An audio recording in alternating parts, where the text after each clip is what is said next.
Hello, my name is Sean Kouplen and I'm Chairman and CEO of Regent Bank, and we're going to continue our series today on 7 steps to financial freedom. We're actually going to talk about step 3 today, but just a quick review. Step 1, we talked about maximizing your personal income. Everybody focuses on the expense side of financial management, but think about making sure you're paid what you're worth, see if there's other sources of income, upgrade your education if need be, but maximize your personal income.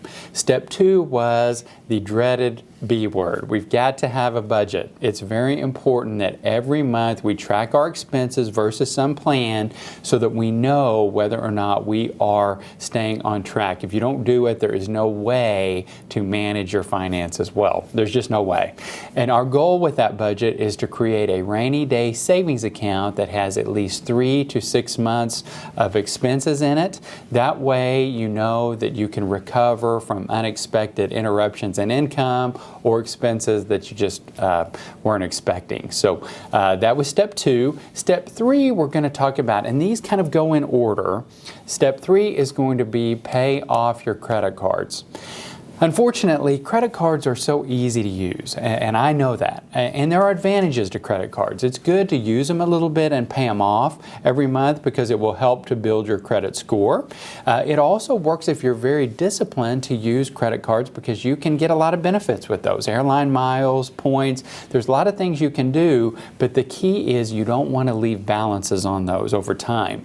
And the reason is because there are fees and there are very high rates that will just make it impossible for you to get ahead. You're not going to be able to save enough money to be able to pay these off. I mean, if you think about it, if a credit card has a rate of 13, 15, 20%, that is adding that expense to everything you buy. I mean, this is something that is very difficult for most of us to get ahead of. And then if there are late fees, if there are, additional costs, and a lot of times there are, they can really be difficult. So you want to get to where the way that you are functioning is you are saving the money first and then going to make a purchase. Now, I know in our society where we like instant gratification, that's tough, but that is truly how you get ahead financially. So having the discipline to save first and buy things later is a much better habit. So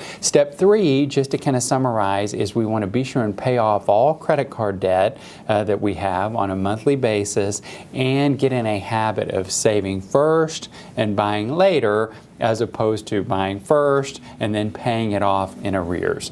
Thank you so much for joining us this week, and we'll cover step 4 next week.